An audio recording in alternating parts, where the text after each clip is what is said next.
യുഗാന്ത്യം വരയ്ക്കും എന്ന് പറഞ്ഞാൽ അന്ത്യമില്ലാത്ത അന്ത്യത്തിലേക്ക്, എൻഡ് വിത്തൗട്ട് എൻഡ്. നമുക്ക് അന്ത്യമില്ല. വാസ്തവത്തിൽ യുഗത്തിനാണ് അന്ത്യം, മനുഷ്യന് അന്ത്യമില്ല. മനുഷ്യന് അന്ത്യമില്ല. പിന്നെ എന്താ ഈ ലോകാവസാനം എന്ന് പറഞ്ഞത്? ലോകമാണ് അവസാനിക്കണേ, മനുഷ്യൻ അവസാനിക്കുന്നില്ല. മനുഷ്യനെ സൃഷ്ടിച്ചപ്പോൾ തന്നെ ദൈവത്തെ പോലെയാണ് സൃഷ്ടിച്ചത്.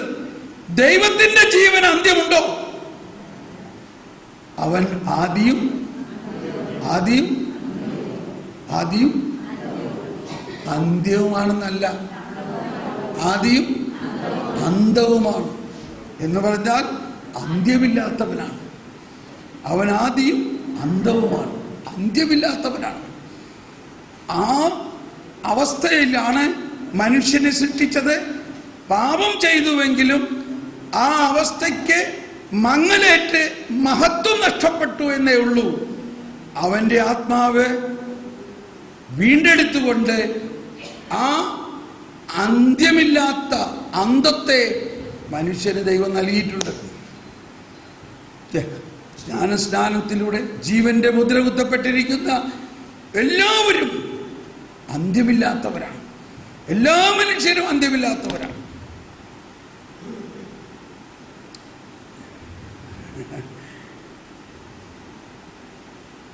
ആരോ ഇപ്പൊ ചിന്തിക്കുകയാണ്, ഇത് കുറെ നാൾ മുമ്പ് കേട്ടിരുന്നെങ്കിൽ നന്നായിരുന്നു തോന്നുന്നുണ്ടല്ലേ? ഒന്ന് കൈവീശി കാണിച്ച് പ്രൈസ് ദി ലോർഡ്. ഓക്കെ, അപ്പോ അന്നന്ന് വേണ്ട ആഹാരം ഇന്ന് ഞങ്ങൾക്ക് നൽകണേ എന്ന് പറഞ്ഞാൽ നമ്മുടെ അനന്ത ജീവനിലേക്ക് കൊണ്ടുപോകുകയും ആ മനുഷ്യന്റെ മരണശേഷം അവന് സ്വർഗത്തിൽ ഒരുപാട് കാര്യങ്ങൾ ചെയ്യാനുണ്ട്. സ്വർഗത്തിലിരുന്നു കൊണ്ട് ഈ ഭൂമിയെ മുഴുവനും സ്വർഗമാക്കാനുള്ള കാര്യങ്ങൾ ഇന്ന് അവന് ആത്മാവിൽ നൽകാൻ പറ്റും. അതാണ് ഈ ലോകത്തിൽ നമുക്ക് നേടേണ്ടത്. ബാക്കിയുള്ളതെല്ലാം വിട്ട് നമ്മൾ പോകും. നമ്മളിവിടെ നേടുന്ന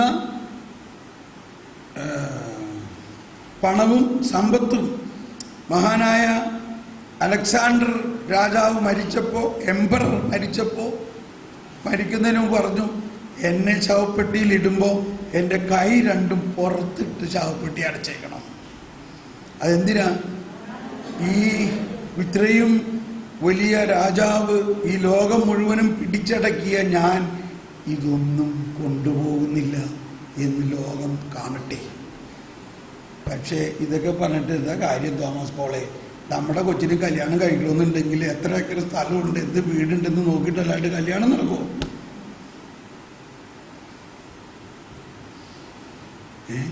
ആരോ പറയാറുണ്ട്, പ്രത്യാശ യേശുവിലും അല്ല, എന്താ എനിക്കത് കിട്ടണില്ല, ഒന്ന് യേശുവിലും ഒന്ന് കീശയിലും എന്നാണ്.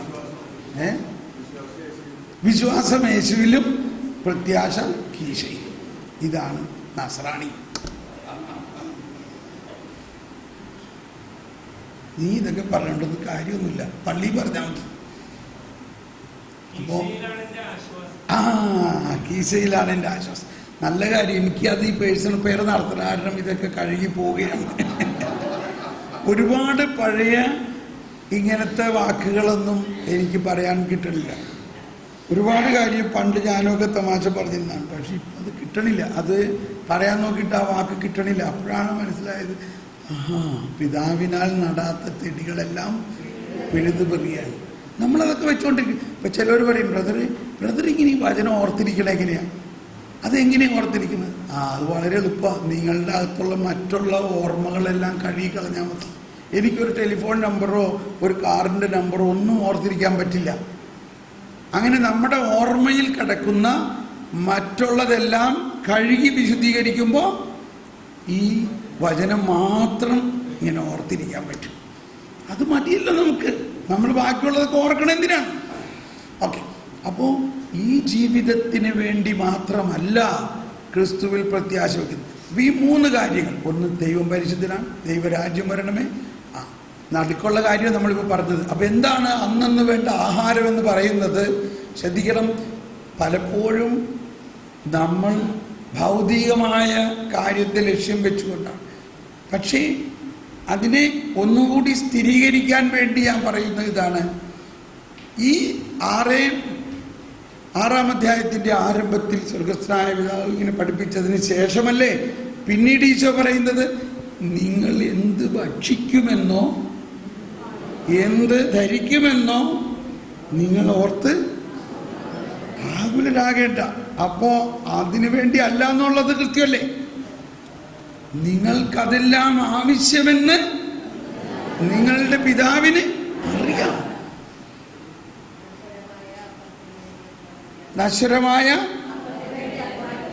അനശ്വരമായ അപ്പത്തിന് വേണ്ടി അത്.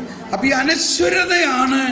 അപ്പൊ നമ്മുടെ അനശ്വരമായ ആത്മാവില് നശ്വരമായത് വല്ലതും കയറാം. നമ്മൾ അതിനെ പിടിച്ചിരിക്കുകയാണെങ്കിൽ അത് കയറും. നമ്മൾ എന്തിനെ സ്നേഹിക്കുന്നുവോ അതിനുമായിട്ട് നമ്മൾ ബന്ധത്തിലാണ്. What you love you become what you love എന്ന് പറയുന്നത്. നീ എന്തിനെ സ്നേഹിക്കുന്നുവോ നീ അതായി മാറും. നിന്റെ നിക്ഷേപം എവിടെയോ അവിടെ നിന്റെ.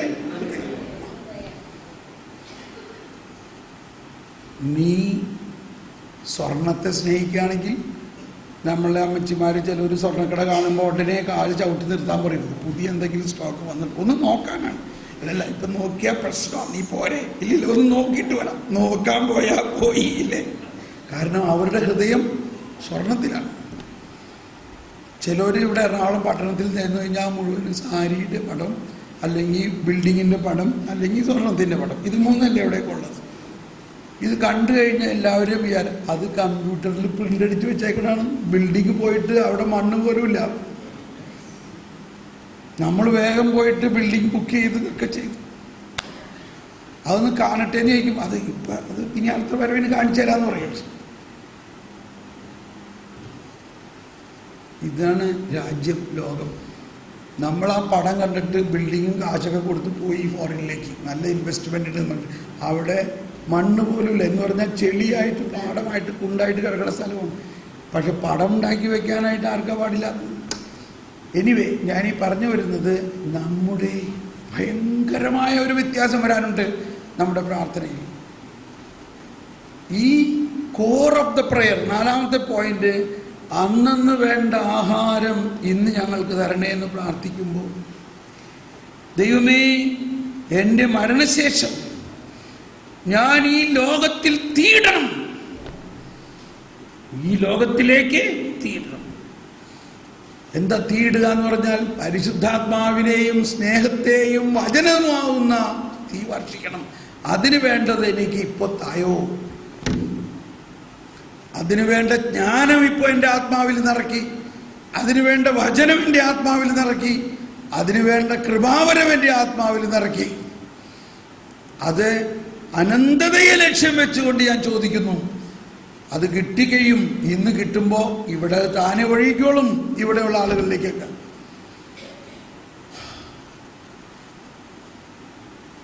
അപ്പം ഇതാണ് അതിൻ്റെ കോർ. ഇനി ഇതിൻ്റെ ആ മുൻപുള്ള 3 പ്രാർത്ഥനകളെ വിശദീകരിക്കാൻ സമയം ഇല്ല. എങ്കിലും വിശുദ്ധി ദൈവത്തിൻ്റെ ദാനമാണ്. എൻ്റെ അപ്പൻ വിശുദ്ധനാണെങ്കിൽ മകനും അതുപോലെ വിശുദ്ധമാകും. അതിനുവേണ്ടി പരിശുദ്ധാത്മാവിനെ നൽകിയിരിക്കുന്നു, ഈശോയെ നൽകിയിരിക്കുന്നു, കുർബാന കുദാശകൾ നൽകിയിരിക്കുന്നു. ഇനി അതിലെ ഏറ്റവും ഈ 4-ാമത്തെ പോയിന്റ് കൂടാതെ കൂടുതൽ നമ്മൾ ശ്രദ്ധിക്കേണ്ട ഒരു പോയിന്റ് 3-ാമത്തെ പോയിന്റാണ്. അത് രസമാണ്. എന്താ പ്രാർത്ഥിക്കണേ? അങ്ങയുടെ ഹിതം സ്വർഗത്തിലെ പോലെ ഭൂമിയിലാകണം. എന്താ എൻ്റെ അർത്ഥം? ഒന്ന് ഉറങ്ങണവരൊന്ന് കൈവീശിയേ. അല്ല, എല്ലാവരും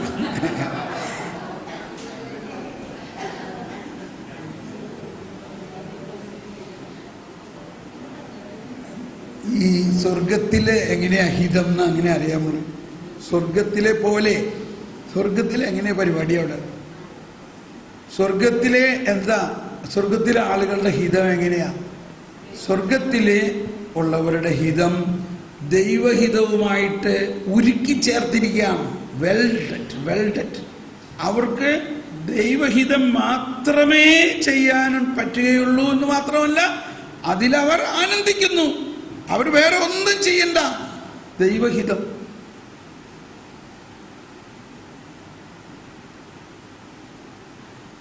അതുപോലെ ഭൂമിയിലും ആകണേ.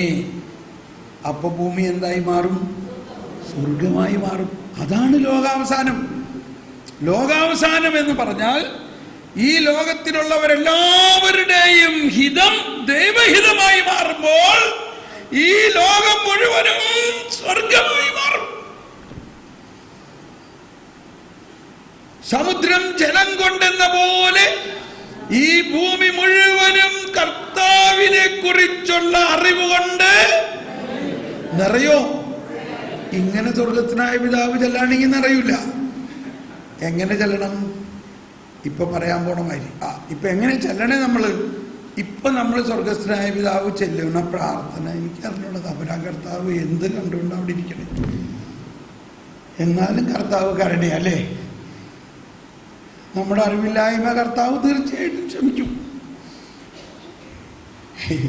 അതായത് നമ്മുടെ പ്രാർത്ഥനയുടെ ഇത് പറയുമ്പോൾ എന്നോട് ക്ഷമിക്കണം, അല്ലെങ്കിൽ നിങ്ങൾക്ക് തന്നെ മനസ്സിലാവും. ഈ പ്രാർത്ഥന പ്രാർത്ഥിക്കണത് നമ്മൾ നമ്മുടെ കാര്യമൊക്കെ നിശ്ചയിച്ച് വെച്ചിരിക്കുകയാണ്.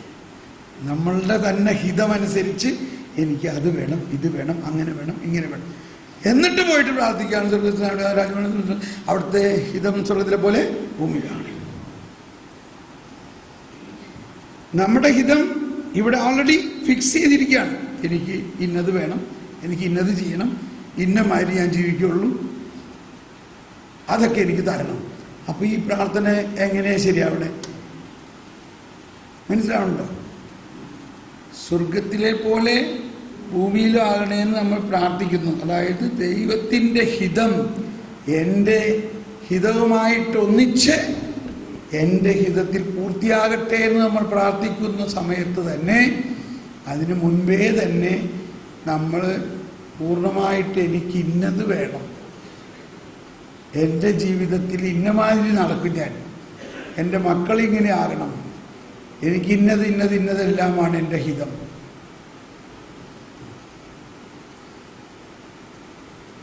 ഇതിന് വേണമെങ്കിൽ ബ്ലോക്ക് എന്ന് പറയാം. ഇതിന് വേണമെങ്കിൽ ബ്ലോക്ക് എന്ന് പറയാം. ഇപ്പൊ എന്താ ബ്ലോക്ക്? യോനായുടെ അടയാളമാണ്. യോന പ്രവാചകനായിരുന്നു. ദൈവഹിതം അറിയാഞ്ഞിട്ടാണോ? ദൈവഹിതം പ്രവചനം കേട്ടോ? കേട്ടു. ദൈവഹിതം അറിഞ്ഞോ? അറിഞ്ഞു. പക്ഷെ എന്നിട്ടും ചെയ്യാൻ പറ്റണില്ല. അവസാനം അപ്പോൾ യോന കയറിയ കപ്പലിലേക്ക്, കടലിലേക്ക് ദൈവം ഒരു കൊടുങ്കാറ്റയച്ചു. അപ്പൊ എവിടെ ഈ കരുണയുള്ള ദൈവം? ഇപ്പോ കൊടുങ്കാറ്റയച്ച് കടൽക്ഷോഭം, കപ്പൽ അപകടം, ആ പാവപ്പെട്ട കപ്പലിലുണ്ടായിരുന്ന ആളുകളെല്ലാത്തിനും ദുരിതം, അവരുടെ ചരക്ക് മുഴുവനും പുറത്തെറിഞ്ഞ്. ആര് കാരണം? ഒരു പ്രവാചകൻ കാരണം. ഒരു കരിസ്മാറ്റിക്. അയാൾ കരിസ്മാറ്റിക് ആണോ അല്ലയോ? ദൈവസ്വരം ശ്രമിക്കുന്നുണ്ടോ ഇല്ലയോ?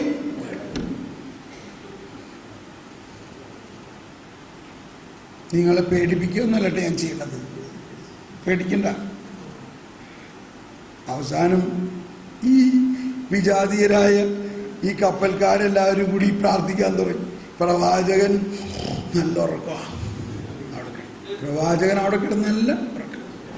കാരണം പ്രവാചകൻ അറിയാം ഇതിന്റെ കാരണം ഞാനാണ്, ഇതിന്റെ കാരണം ഞാനാണ്. നിങ്ങൾ പ്രാർത്ഥിച്ചത് കൊണ്ട് വല്ല പ്രയോജനമുണ്ടോ? അവസാനം അവർ നറുക്കിട്ടപ്പോൾ നറുക്ക് വീണത് പ്രവാചകനാണ് ഇതിൻ്റെ എല്ലാം കാരണം. അവർ വന്ന്, നീ എന്ത് ചെയ്യണേ? നീ എന്താ ചെയ്തേ? നീ എന്തുകൊണ്ട് ഇതേ പ്രശ്നം ഉണ്ടായി? കണ്ടോ, ഇപ്പം ആർക്കാണ് വെളിവ് കിട്ടിയത്? പ്രവാചകനോ വിജാതീയർക്കോ? ഇപ്പൊ കണ്ടോ, കഴുത എന്തുകൊണ്ടാണ് വചനം പറഞ്ഞിരുന്നു? ബാലാമും ബാലാക്കിന്റെ കാര്യത്തിൽ കർത്താവ് അവസാനം കഴുതയിലൂടെ പ്രവചിച്ചാട്ടോ. പ്രവാചകൻ കേൾക്കുന്നില്ല. പക്ഷെ കർത്താവ് അങ്ങനെ നമ്മളെ ഇടപെടാൻ. അവസാനം യോനാക്ക് ദൈവഹിതത്തിനനുസരിച്ച് തൻ്റെ ഹിതത്തെ മുട്ടിക്കാൻ പറ്റി. അപ്പോൾ അയാൾക്ക് ഭയങ്കര ഒരു ധൈര്യം വരികയാണ്. ഞാൻ അതാണ് എടുക്കണം. നമുക്കെല്ലാവർക്കും ഈ ബുദ്ധിമുട്ടുണ്ടാവും. നമ്മളെല്ലാവരും എളുപ്പം ചെയ്യാൻ പറ്റുമെന്നില്ല ദൈവം പറയണത്. പക്ഷെ ദൈവഹിതത്തിനെ മുറുക്കെ പിടിക്കുക. ഞാനതിന് ചിന്തിക്കുന്ന നമ്മുടെ ഒരു സംഭവം പറഞ്ഞുതരാം. നമ്മൾ സർക്കസ് കണ്ടിട്ടില്ലേ? സർക്കസ്. ഈ സർക്കസിൽ ട്രപ്പീസ് ആടുന്ന ആർട്ടിസ്റ്റ് ഈ പിടിച്ചിരിക്കണ ബാറ് വിടാണ്ട് ആ മോളിലെ ബാറിന് പിടിക്കാൻ പറ്റുമോ? ഈ ബാറ് വിട്ടിട്ട് ഒറ്റ ചാട്ടമാണ്, പൊങ്ങി ആ ബാറിന് പിടി കിട്ടി. കിട്ടിയോ പിടി? അതാണ് ദൈവഹിതം എന്ന് പറയുന്നത്. നമ്മളുടെ ഈ ബാറ് വിടാനും പറ്റൂല, ആ ബാറ് കിട്ടണമെന്നും പറയുകയാണെങ്കിൽ നടക്കുന്ന കാര്യമാണോ? ഞാൻ എപ്പോഴും ഈ ട്രപ്പീസ് ആർട്ടിസ്റ്റിന് എത്ര മിടുക്കായിട്ടാണ് അയാള് ഈ ബാറങ്ങ് വിട്ടിട്ട് ഒറ്റ ചാട്ടം അവിടെ കയറി ആ ബാറങ്ങ് പിടിച്ചു.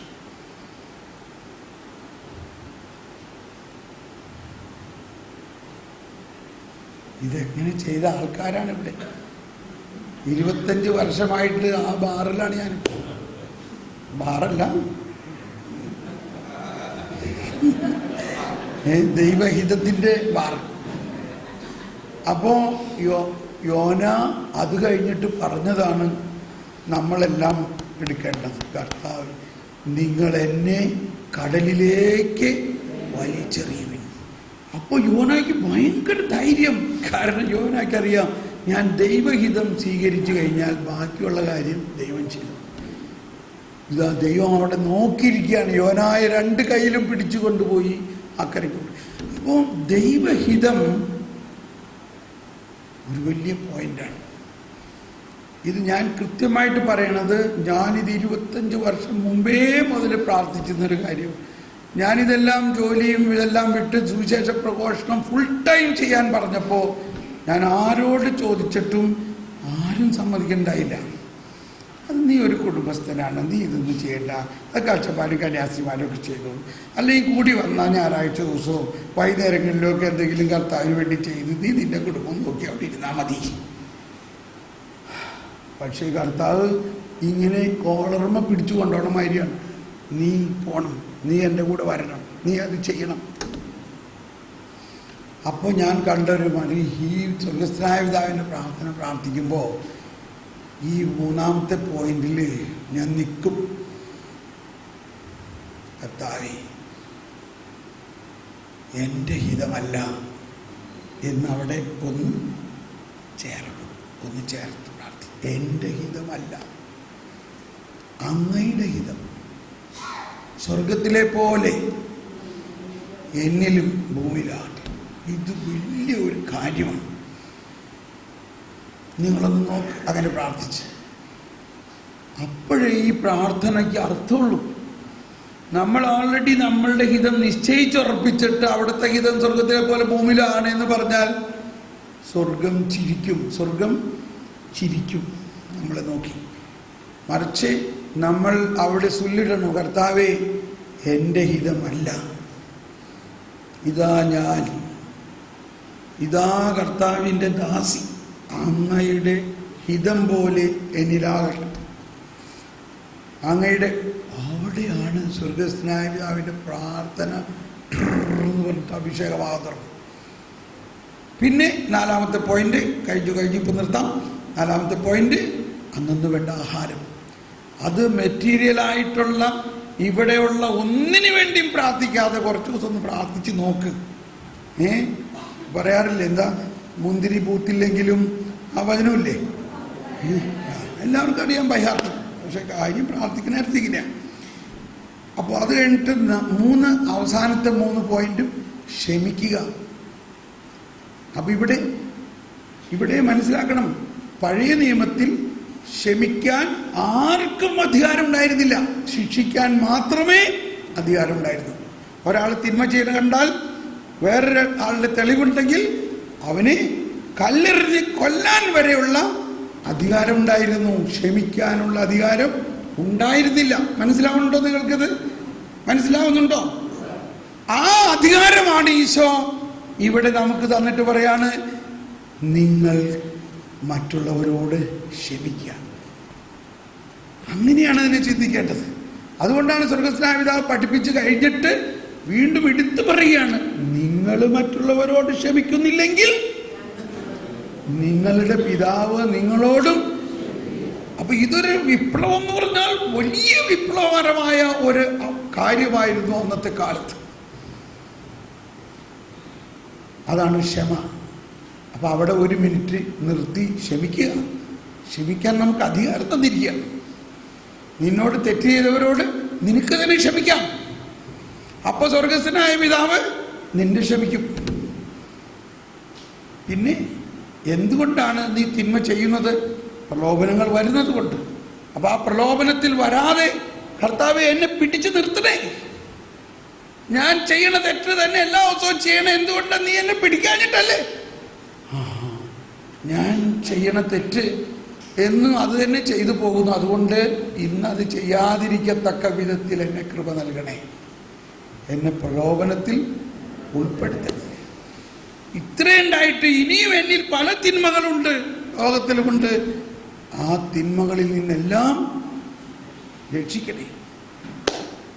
എന്തുകൊണ്ടെന്നാൽ രാജ്യവും ശക്തിയും മഹത്വവും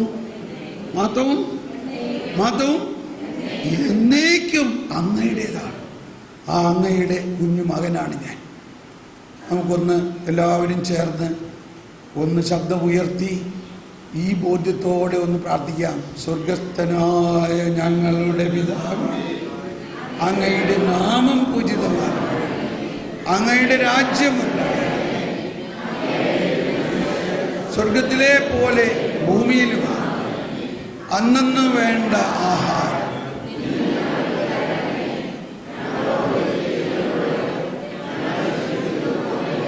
ഞങ്ങളുടെ തെറ്റുകൾ ഞങ്ങളോട് ക്ഷമിക്കണം, ഞങ്ങളെ പ്രലോഭനത്തിൽ ഉൾപ്പെടുത്തരുത്, ദുഷ്ടാരൂപിയിൽ നിന്ന് ഞങ്ങളെ രക്ഷിക്കണമേ. എന്തുകൊണ്ടെന്നാൽ രാജ്യവും പ്രൈസ് ദ ലോർഡ്. അപ്പോൾ ഇന്നു മുതൽ നിങ്ങൾ കുറച്ച് സമയമെടുത്ത് സ്വർഗസ്ഥനായ പിതാവ് ഇങ്ങനെ ചെല്ലണം. വ്യക്തിപരമായ പ്രാർത്ഥനയിൽ ഈ സ്വർഗസ്ഥനായ പിതാവ് എന്നുള്ള ഒരു പ്രാർത്ഥന 1 മണിക്കൂറെങ്കിലും എടുത്ത് ഒരു ദിവസം ഒന്ന് പ്രാർത്ഥിച്ച് നോക്ക്. അത് വലിയൊരു കാര്യമായിരിക്കും. ഒരു ദിവസം നിങ്ങളുടെ പ്രാർത്ഥനാ ഗ്രൂപ്പിൽ 1 മണിക്കൂർ ഈ ഒരു സ്വർഗസ്ഥനായ പിതാവ് 1 മണിക്കൂർ കൊണ്ട് പ്രാർത്ഥിച്ച് ഓരോ മേഖലകളെയും എടുത്ത് അന്നു വേണ്ട അവിടുത്തെ രാജ്യം എന്നിൽ വരണേ, എൻ്റെ വീട്ടിൽ വരണേ, എൻ്റെ നാട്ടിൽ വരണേ, ലോകം മുഴുവനിൽ വരണേ, വൈദികരിൽ വരണേ, ഹിന്ദുക്കളിൽ വരണേ, ഇങ്ങനെയൊന്ന് അപ്പോൾ 1 മണിക്കൂർ കൊണ്ട് പ്രാർത്ഥനാ ഗ്രൂപ്പ് നടക്കും. Praise the Lord. നമ്മൾ ഇപ്പോൾ വേഗം പോയിട്ട് ചായ കുടിച്ചിട്ട് ഓടി വരുന്നു. 15 മിനിറ്റേ ഉള്ളൂ, നമുക്ക് സമയമില്ല. 11:15 നമ്മൾ ക്ലാസ് തുടങ്ങണം. 11:15. Thank you.